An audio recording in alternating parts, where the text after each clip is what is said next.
First தண்ணி ஊற்றி tea தூள் போட்டு கொதிக்க வச்சிடணும். அப்போ தான் டீ தூளில் இருக்க எசன்ஸ்லாம் வரும்.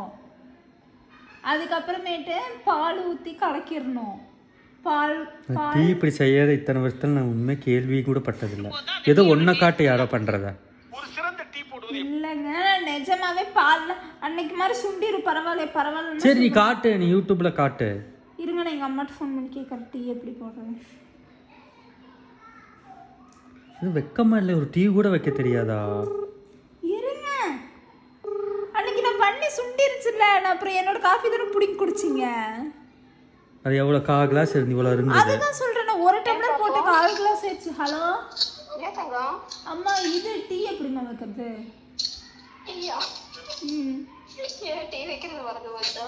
பால் டீ.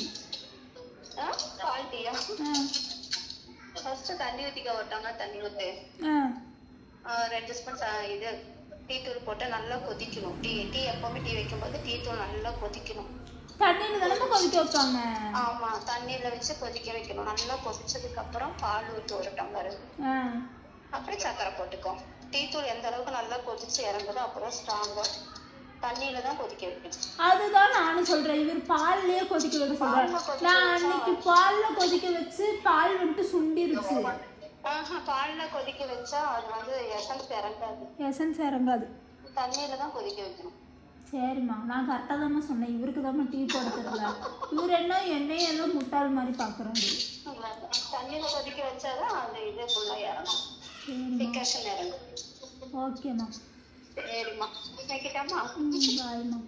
பாய்மா. ஸ்நாக்ஸ் எல்லாம் இருக்கா? எல்லாம் வாங்கிட்டு வரணுமா? இருக்கு நிறைய இருக்கு. சரிம்மா. சரி, ஓகே, வைக்கிறேன். பாய்மா. போதுமா? இல்லைன்னா எங்கள் ஆஃபீஸில் ஒரு அக்கா டீ போடுவாங்க. அந்த அக்கா கிட்ட வேணா டீ போடுறது எப்படின்னு கேட்கட்டா? டெய்லி போடுறாங்க. கேளு உண்மையான இப்படி நான் கேள்விப்பட்டேன்.